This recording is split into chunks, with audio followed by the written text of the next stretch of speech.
Hello बच्चों, स्वागत है आपका आपके अपने YouTube channel PK learning classes में। तो बच्चों कैसे हैं आप सभी? बिल्कुल ठीक है ना? बिल्कुल। और मैथ बना रहे हैं आप लोग? मैथ है कंटिन्यू, आप लोग क्या कीजिए, बनाते रहिए, ठीक है बच्चों। क्योंकि मैथ एक ऐसा सब्जेक्ट है, अगर आप उसका अभ्यास करना छोड़ देते हो, उसे बनाना छोड़ देते हो, तो एक टाइम आएगा, क्या होगा, आप बिल्कुल भूल जाओगे कि इसका प्रोसेस क्या था, इस सवाल का क्या प्रोसेस था। इसीलिए क्या करना है, मैथ को बनाते रहना है। अगर मैथ को आसान बनाए रखना है तो, और देखते रहना है पीके लर्निंग क्लासेस, ठीक है बच्चों। तो अब तक मैंने आपको पिछले वीडियो तक कहाँ कंप्लीट करा चुका है? एक्सरसाइज 8 आपका पूरा कंप्लीट हो चुका है। एक्सरसाइज 8.1, 8.2, 8.3, 8.4 सारा कंप्लीट हो चुका है, ठीक है बच्चों। और मैं उम्मीद करता हूं कि आप सबों को मैंने जितना भी सॉल्यूशन बताया है सवाल का, सारा बिल्कुल अच्छे से समझ आया होगा, है कि नहीं? और अगर ना समझ आया हो तो क्या करें, कमेंट करें, और अगर समझ आया हो तो लाइक और शेयर करें, ठीक है बच्चों। इस वीडियो में हम चलेंगे आगे, ठीक है, और पढ़ेंगे इसके अगला चैप्टर, ठीक है। इसका अगला चैप्टर क्या है बच्चों? इसका अगला चैप्टर है चैप्टर 9। तो आइए आज हम लोग देखते हैं कि चैप्टर 9 क्या है, उसमें क्या पढ़ना है, उसमें कैसा सवाल आएगा, उसको कैसे बनाना है। बिल्कुल अच्छे से आराम से धीरे धीरे पढ़ेंगे, ठीक है बच्चों। हड़बड़ाने की कोई बात नहीं है, क्योंकि मैथ है, एक जरा सा हड़बड़ाओगे तो बिल्कुल गड़बड़ा जाओगे, ठीक है ना।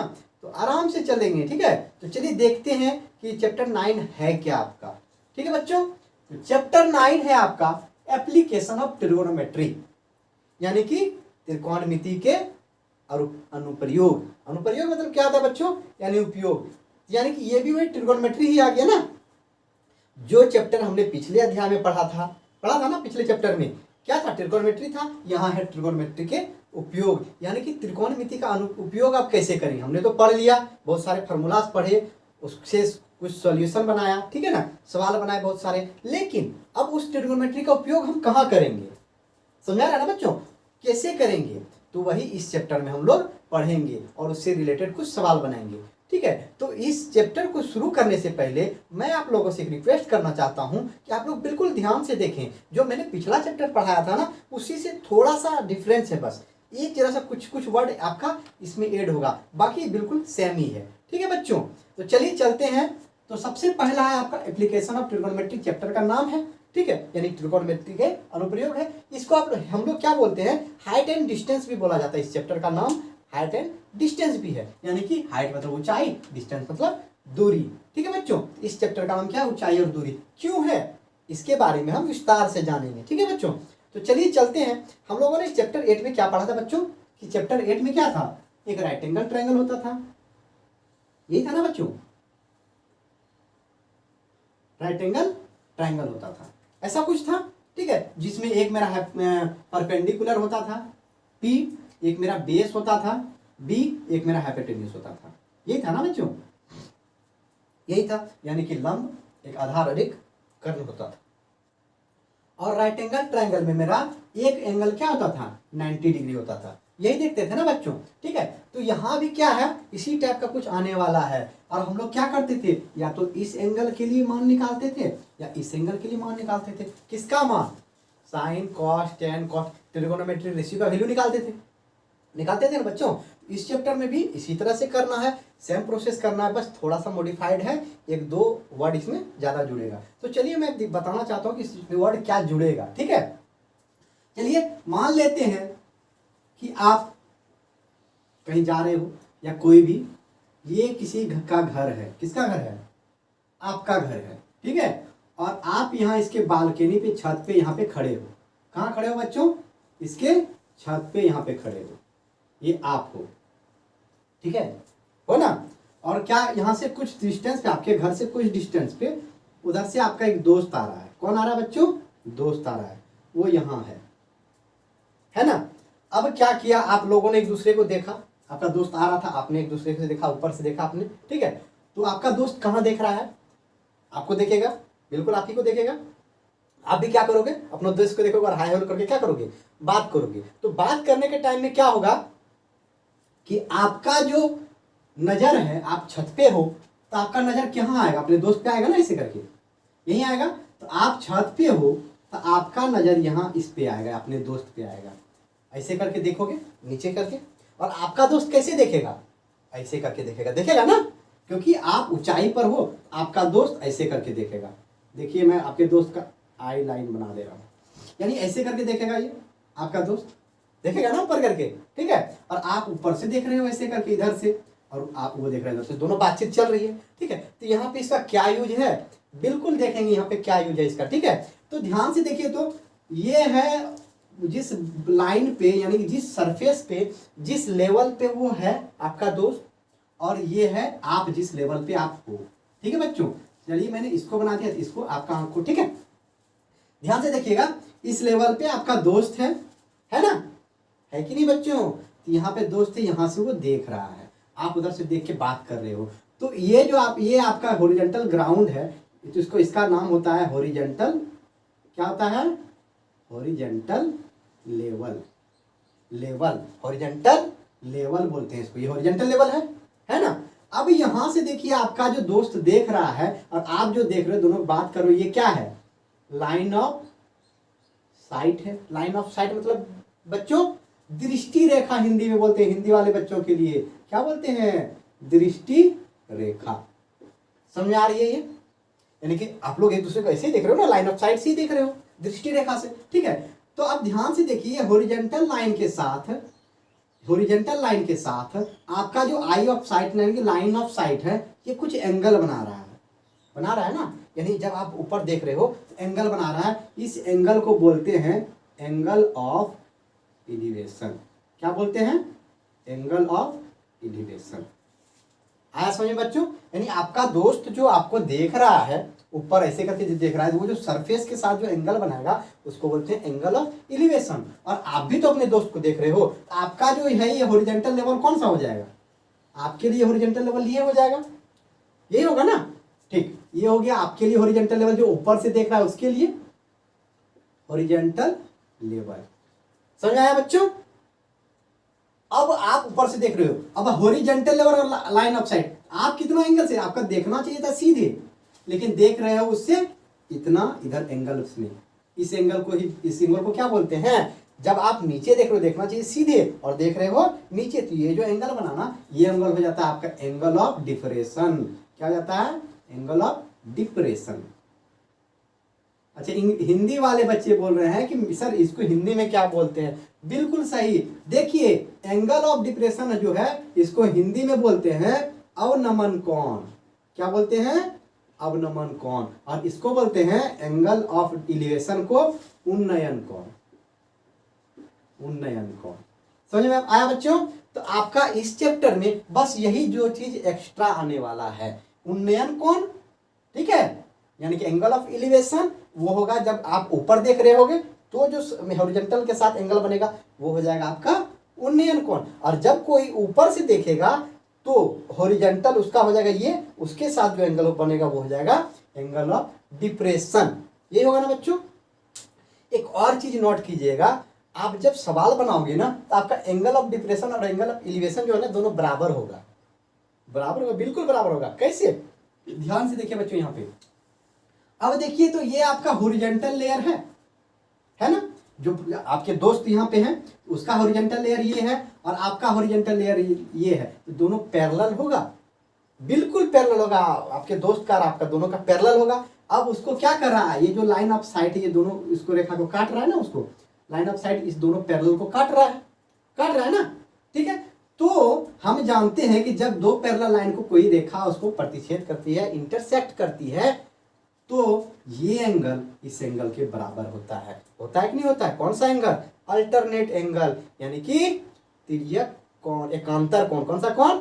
एकांतर कोण हो जाता है, यानी कि अल्टरनेट एंगल हो जाएगा। अल्टरनेट एंगल बराबर होता है ना, यानी कि जो एंगल ऑफ डिप्रेशन होगा ना, वही एंगल ऑफ एलिवेशन होगा। यानी आप यहाँ पे हैं, ठीक है, नीचे हैं, और आप जितनी ऊंचाई से अपने दोस्त को देखेंगे ना एंगल बना के, उतनी एंगल से उसको भी नीचे देखना पड़ेगा अपने से। समझ में आ रहा है बच्चों? तो ये जो एंगल ऑफ एलिवेशन और एंगल ऑफ डिप्रेशन दोनों बराबर ही होते हैं, भले ये बनता ऊपर है और ये बनता नीचे है। समझ में आया बच्चों? यही दो टर्म आपका आने वाला है, एंगल ऑफ एलिवेशन और एंगल ऑफ डिप्रेशन, इस चैप्टर में। और आपको इसमें क्या करना होगा, वो जो मैंने बताया था साइन थीटा बराबर P by H, cos theta बराबर बी बाई एच, वो फॉर्मूला, ठीक है। और ट्रिगोनोमेट्रिक रेशियो के कुछ एंगल का मान आपको याद रखना, जैसे साइन 30 डिग्री बराबर क्या होगा, साइन 45, वो सब चीज आपको याद रखना होगा, ठीक है। तब इसका उपयोग हम लोग करते कहाँ हैं, ये है ना, तो ये आपका घर का बिल्डिंग है, तो ये क्या हो जाएगा 90 डिग्री हो जाएगा, होगा कि नहीं बच्चों 90 डिग्री। अब ध्यान से देखिए, ये आपका परपेंडिकुलर दिख रहा है, ये आपका बेस हो जाएगा, ये आपका क्या हो जाएगा हाइपोटेन्यूस हो जाएगा, ये एक राइट एंगल ट्रायंगल हो जाएगा। और हम लोग इसमें वही फॉर्मूला यूज करेंगे जो मैंने 8.1 में किया था, उसी टाइप से ये सारे सवाल बनेंगे। तो अब सवाल बनेंगे कैसे और कैसा सवाल है, चलिए अब देखते हैं किससे, इसके क्वेश्चंस थे, ठीक है। क्वेश्चन बनाएंगे तो ये सारे और अच्छे से क्लियर हो जाएगा आपका, ठीक है, कि इसका यूज कहाँ था, एंगल ऑफ एलिवेशन या एंगल ऑफ डिप्रेशन का, ठीक है, और नमन कोण और उन्नयन कोण का यूज हम कैसे करते हैं, ठीक है बच्चों। तो चलिए चलते हैं, देखते हैं इसका क्वेश्चन और चलते हैं एक्सरसाइज 9.1 में और देखते हैं उसका पहला नंबर क्वेश्चन, ठीक है बच्चों। तो बच्चों एक्सरसाइज 9.1 का क्वेश्चन नंबर 1 क्या है, आइए देखते हैं और फिर उसको कैसे सॉल्व करेंगे वो भी देखते हैं, ठीक है बच्चों। इस एक्सरसाइज को बनाने से पहले मैं कुछ बातें आपको, कुछ मूल मंत्र जो है मैं आपको उसको बताना चाह रहा हूँ, ठीक है। आप लोग ध्यान से सुनिएगा और ठीक है। तो देखिए, इस चैप्टर को बनाने के लिए सबसे पहले आपको क्वेश्चन जो है उसको लाइन बाय लाइन तोड़ तोड़ के अच्छे से पढ़ना होगा और उसको समझना होगा, ठीक है। अगर आप क्वेश्चन समझ गए, समझा रहा बच्चों, अगर आप क्वेश्चन समझ गए दैट मीन्स कि अगर आपने गिवन डाटा ढूंढ लिया कि दिया क्या है, तो आप सवाल बिल्कुल बना लोगे। सवाल क्या है, बहुत ही इजी है, बस आपको क्या करना है, उसको क्वेश्चन समझना है, ठीक है। यानी इसका सॉल्यूशन क्या है, बहुत ही आसान है, बस अगर आप क्वेश्चन समझ गए तो ध्यान दीजिएगा, इसको क्वेश्चन समझने का कोशिश कीजिएगा, ठीक है बच्चों। मैं सारे क्वेश्चन इंग्लिश में लिखूंगा और मैं इसको डिस्क्राइब करूंगा हिंदी में, बताऊंगा हिंदी में, ठीक है बच्चों। तो जो हिंदी वाले जेक बोर्ड वाले बच्चे हैं, ठीक है, वो क्या करेंगे, बुक निकाल के रखेंगे और ध्यान से देखेंगे, ठीक है। तो चलिए चलते हैं एक्सरसाइज 9.1 का क्वेश्चन नंबर 1 की तरफ और देखते हैं क्वेश्चन नंबर 1 क्या है और उसको कैसे सॉल्व करना है, ठीक है बच्चों। तो क्वेश्चन नंबर 1 है आपका, ए सर्कस आर्टिस्ट, यानी a circus artist is climbing a 20 metre long rope.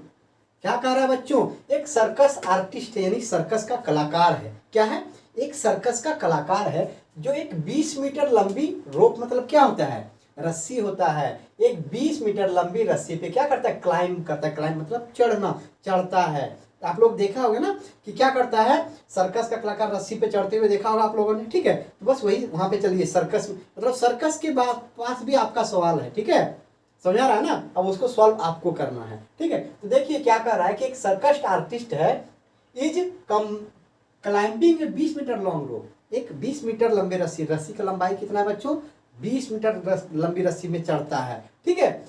Which is tightly stretched and tied from the top of a vertical pole।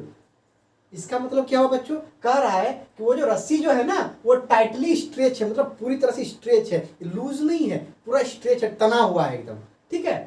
And tied from the top of a vertical, और बांधा गया है कहाँ पे, एक vertical पोल है, ठीक है, एक खंभा लगाया होगा, उसी में बांधेगा तब ना चढ़ेगा। तो एक खंभा लगाया हुआ है, उसी में सबसे ऊपर में top of a vertical pole, यानी कि उस पोल के सबसे ऊंचाई पर बांधा हुआ है, टू द ग्राउंड, से एक ग्राउंड तक, समझ आ रहा है बच्चों।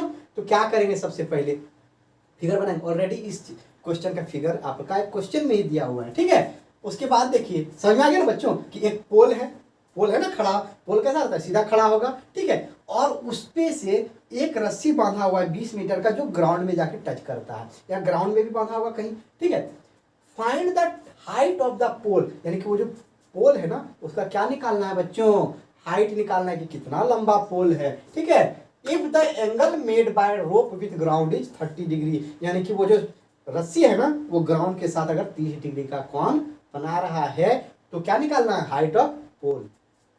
समझ में आया बच्चों, समझ आ गया ना। चलिए फिगर जो आपका दिया हुआ है उसको बनाते हैं। तो इस चैप्टर में जितने भी सवाल आएंगे उसको सॉल्व करने के लिए आपको ये चीजें ध्यान में रखनी होगी, और ये फार्मूला एक्सरसाइज 8.1 में हमने बताया था आपको sine cos tan cosec sec cot को निकालने का फार्मूला, ये P B P H H B, याद है ना आपको सारा ट्रिक्स याद करने का, बस उसी को याद रखना है। साइन बराबर पी बाय होता है, कोसेक बराबर एच बाय पी होता है।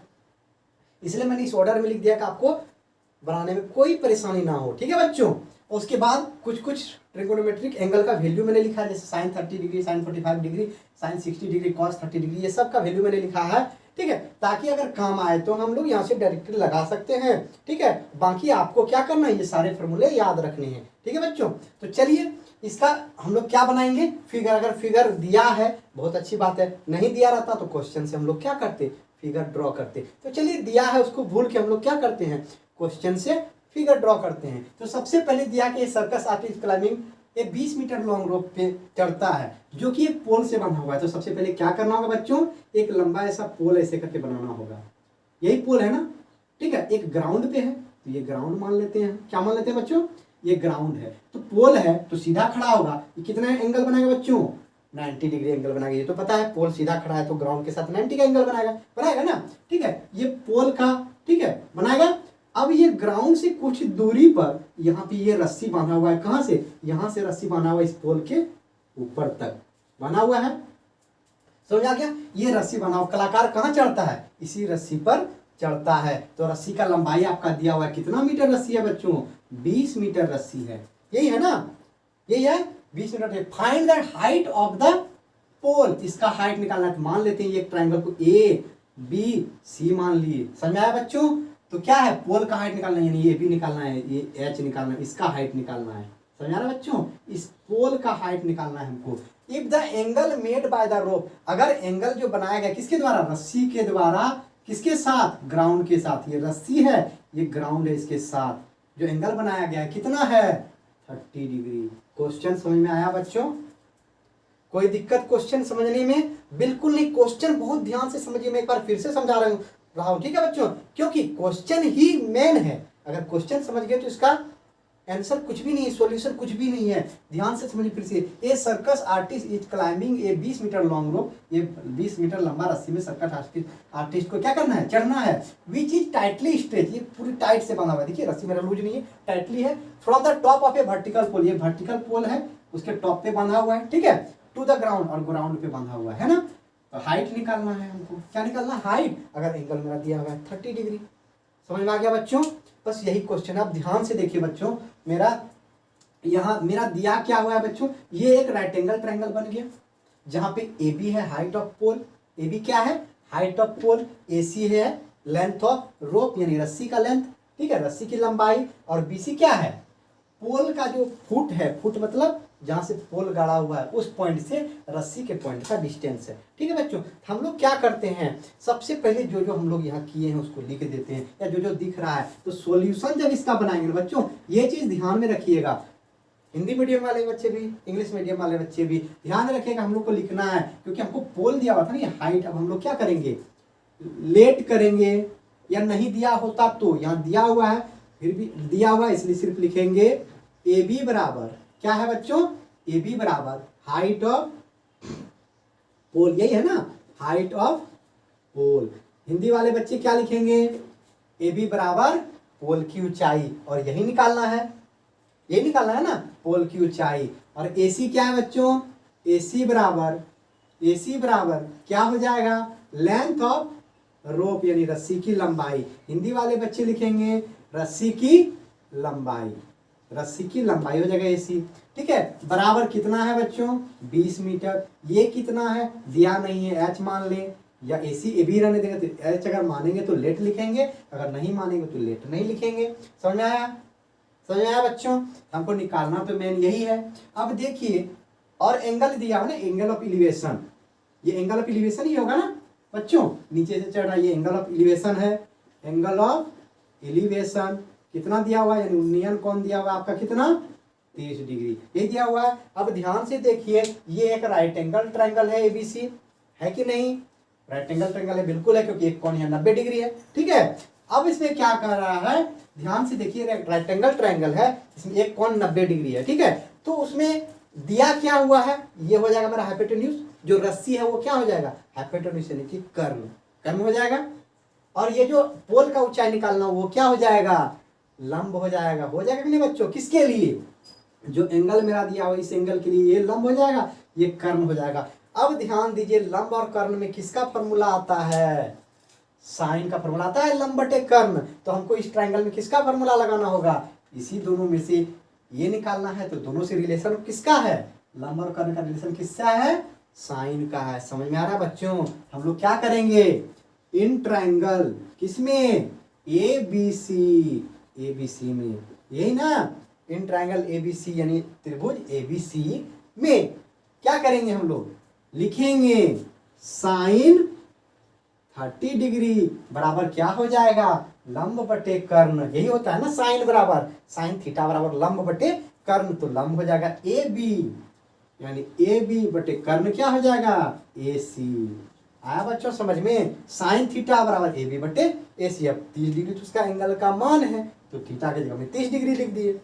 आया समझ में। अब क्या करेंगे, साइन 30 डिग्री का वैल्यू कितना बच्चों, 1/2। तो यहाँ क्या करेंगे, उसके जगह पे उसका वैल्यू रख देंगे 1/2 बराबर ए बी कितना है, ए बी का ही तो मान निकालना है, यानी एच मान है उसको, ठीक है। और ए सी कितना है, यानी ए सी है आपका 20 मीटर।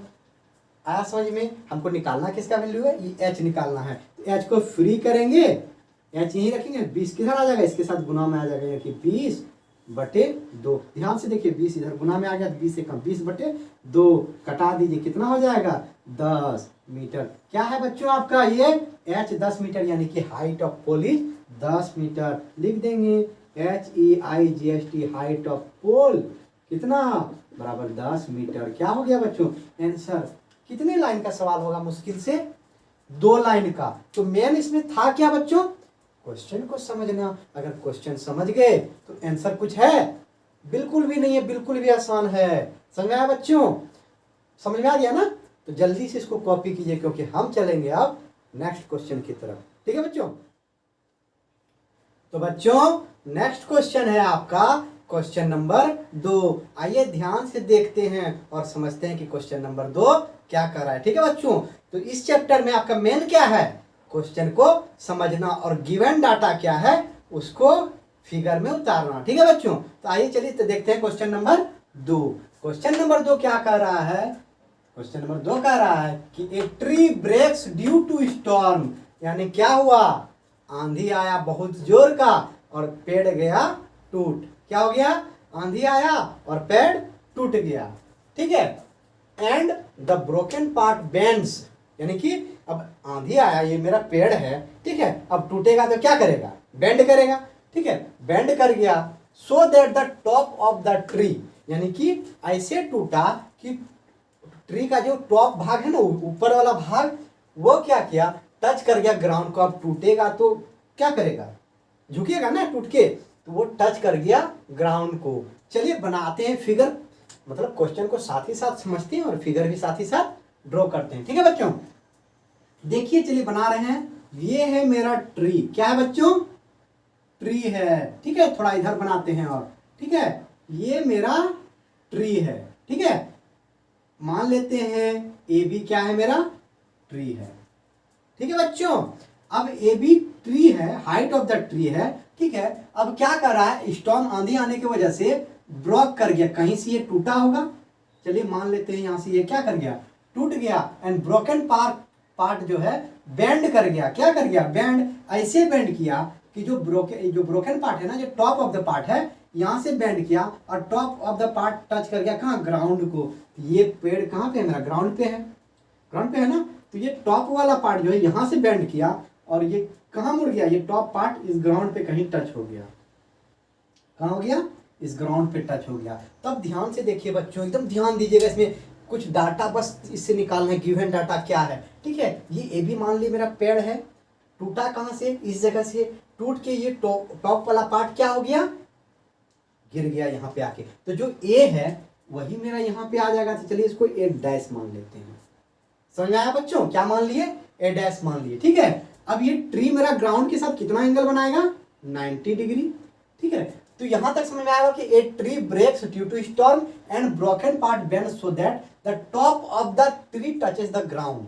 हिंदी वाले बच्चे ध्यान से देखिएगा, क्या कह रहा है कि एक पेड़ क्या हो गया, आंधी आने की वजह से टूट गया और टूटा हुआ भाग जो है वो ऐसे बेंड हुआ, ऐसे गिरा कि जो उसका पेड़ का ऊपर वाला भाग था ना, वो क्या हो गया, मेरा जमीन से टच कर गया, ऐसे ही बेंड करेगा तो ऐसे ही टूट के यहाँ गिरेगा। ठीक है, तो ए मेरा पॉइंट यहाँ पे टच किया, जिसको हम लोग ए डैश बोल दिए। यहाँ तक समझ में आ गया, यहाँ तक। ठीक है, ग्राउंड में टच किया, मेकिंग एन एंगल 30 डिग्री, और कितना एंगल बनाया यहाँ, 30 डिग्री का एंगल बनाया। यहाँ तक किसी को कोई दिक्कत बिल्कुल भी नहीं। ठीक है, the distance between the foot of the point where the top touches the ground is 8 metre, यानी कि जहां पे ये टॉप टच किया ग्राउंड में, ठीक है, वहां से इसका डिस्टेंस कितना है बच्चों, 8 मीटर। समझ आ रहा है, इस फुट से, पेड़ के जो फुट से ये जो डिस्टेंस है ना ग्राउंड के बीच का, जहां पे वो टच किया ये ऊपर वाला, वहां से बीच का डिस्टेंस 8 मीटर दिया हुआ है। तो find the height of the tree, क्या निकालना है बच्चों, हाइट ऑफ द ट्री, यानी कि ए बी निकालना है। कैसे निकलेगा बच्चों, आसानी से निकलेगा। ये जो पॉइंट यहाँ बेंड हुआ, इसको हम लोग अगर सी मान लें, क्या मान लें बच्चों, सी मान लें। सी मान लिए तो मेरा ट्री का हाइट क्या हो जाएगा, ए बी क्या हो जाएगा, कैसे निकलेगा, ए सी निकालना होगा और बी सी निकालना होगा, ये निकालना होगा। तो बी सी तो हम जानते हैं ये राइट एंगल ट्रायंगल है, ये लंब हो जाएगा इस एंगल के लिए, ध्यान से देखिए ये एंगल है ना, इसके लिए ये लंब, ये आधार, ये कर्ण हो जाएगा ना, तो ये लंब है। लेकिन ये क्या है, ये है आपका वही पार्ट जो यहाँ टच किया है ग्राउंड पे, यानी एसी कैसे निकलेगा, एसी वही पार्ट है ना जो यहाँ ग्राउंड पे टच किया है, यानी एसी बराबर हो जाएगा ए डैश सी, होगा कि नहीं, यही पार्ट ना ग्राउंड में टच किया है, यानी कि जितना ये लेंथ होगा, ये लेंथ वही लेंथ तो इसका होगा, यानी कि इसका लेंथ अगर निकालते हैं तो समझ लीजिए इसका लेंथ निकला, और इस और ये लेंथ जोड़ के ही होगा ना पेड़ का लेंथ, समझ आ रहा है, ये लेंथ और ये लेंथ जोड़ के होगा ना, समझ में आ रहा है बच्चों, यही लेंथ तो ये लेंथ है, यानी इस दोनों को जोड़ के पेड़ का लेंथ, यानी कि अगर इसको निकालना है, इसका मतलब ए डैश सी को निकालना है, यानी कर्ण निकालना है।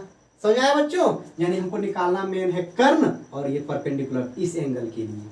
आया समझ में, अब फिगर तो हम समझ गए, फिगर हम बना भी लिए कि क्वेश्चन में हमको यही कह रहा है कि एक पेड़ है, टूटा, ग्राउंड पे टच किया, डिस्टेंस 8 मीटर दिया हुआ है, 30 डिग्री एंगल बनाया, तो पेड़ का हाइट निकालो, यही कह रहा है। ठीक है, तो पेड़ का हाइट हो जाएगा ए सी प्लस बी सी। ठीक है, तो हम लोग फिर बनाएंगे कैसे, तो सबसे पहले आपको क्या करना होगा, आपको ये फिगर दिया हुआ नहीं था, तो सबसे पहले फिगर में हम क्या क्या किए हैं वो हमको क्या करना होगा, लिखना होगा। ठीक है बच्चों, चलिए आइए लिखते हैं। सॉल्यूशन में आपका क्या करेंगे, सॉल्यूशन आपका क्या होगा, तो हाइट ए बी क्या माने हैं ना, तो लिखेंगे let A B be the height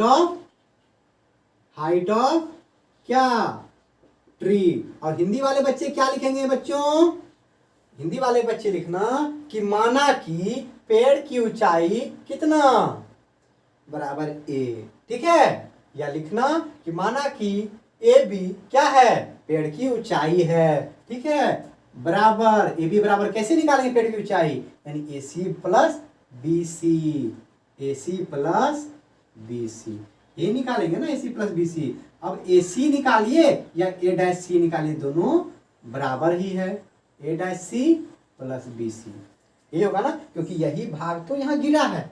समझ आ गया आपको, यही चीज लिख दिए ना। ठीक है, अब उसके बाद क्या लिखेंगे, ए बी क्या है, ए बी क्या है बच्चों, ए बी तो हम लिखे हैं। ठीक है, ए बी है आपका डिस्टेंस है। ठीक है, बराबर कितना, अब डिस्टेंस किसका डिस्टेंस बच्चों, ये भी लिख देते हैं, डिस्टेंस है किसके किसके बीच का है, यानी कि ये पेड़ का जो फुट है, distance between foot of the tree to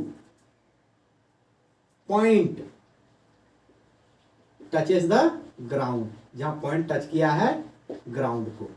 ठीक है, हिंदी वाले बच्चे क्या लिखेंगे, हिंदी वाले बच्चे लिखेंगे कि ए बी बराबर क्या लिखेंगे कि पेड़ के फुट को यहाँ पे बोलते हैं हिंदी में पाद बिंदु। ठीक है, तो क्या होगा, पेड़ के पाद बिंदु से कहां तक, पेड़ के पाद बिंदु से उस बिंदु का दूरी जहां पेड़ जमीन को छूता है। ठीक है, वो लिखिएगा ग्राउंड बराबर कितना बच्चों, 8 मीटर, या डायरेक्ट ए बी बराबर 8 मीटर भी लिख सकते हैं। लेकिन ये भाषा लिखोगे ना तो और बेटर होगा, तब एग्जामिनर समझेगा कि आपने क्या किया है, बिल्कुल समझ के बनाया है, रट के नहीं। ठीक है बच्चों, तो हमको समझना है हर एक सवाल को। ठीक है, यहाँ हो गया। अब एंगल कितना है बच्चों, एंगल ऑफ क्या, एलिवेशन, या हिंदी वाले बच्चे लिखेंगे,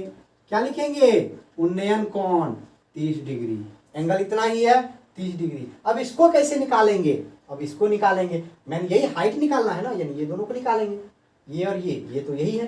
ठीक है, कैसे निकालेंगे, ध्यान से देखिए, एंगल मेरा ये है तो इसके लिए ये क्या हो जाएगा बच्चों, ये हो जाएगा परपेंडिकुलर, ये हो जाएगा हाइपोटेन्यूज, ये हो जाएगा बेस इन आधार, लंब और ये कर्ण। ठीक है, हमको सबसे पहले लंब निकालना है, तो एक साथ दो ही रिलेशन हो सकता है, एक जो गिवन है, एक जो निकालना है, उसी का रिलेशन लेंगे। तो चलिए, ये मेरा क्या है, ये है मेरा आधार इस एंगल के लिए, आधार और ये लंब है। आधार और लंब में हम लोग रिश्ता ढूंढते हैं, रिलेशन ढूंढते हैं, आधार और लंब में, यानी बेस और परपेंडिकुलर किसका रिश्ता होता है, टेन का ना, परपेंडिकुलर और बेस का। यानी सबसे पहले triangle A dash B C में कौन सा लगेगा, तो ध्यान से देखिए बच्चों, ये निकालना है ना, फिर ये निकालना है, तो पहले इसको निकालेंगे, दोनों काम तो एक ही ट्राइंगल में होगा। तो इन ट्राइंगल ए डैश फिर बी सी, यही है ना, ए डैश बी सी, इसी ट्राइंगल में काम करेंगे ना। पहले इसको निकालना है, यही करना है, ध्यान से देखिए, पहले इसको निकालना है, तो क्या लिखेंगे, इसके और इसके बीच का संबंध किसके होता है, लंब और आधार के बीच का संबंध टेन से होता है, तो लिखेंगे टेन 30 डिग्री बराबर क्या होता है, लंब बटे आधार, लंब है मेरा बी सी बटे आधार क्या है, A dash B, A dash B, यही है ना बच्चों। ठीक है, तो टेन 30 डिग्री का वैल्यू देखिए, ध्यान से लिख दिया है मैंने, 1/√3 बराबर बी सी का वैल्यू कितना है वही निकालना है, बी सी बाय ए डैश बी का वैल्यू कितना बच्चों, 8।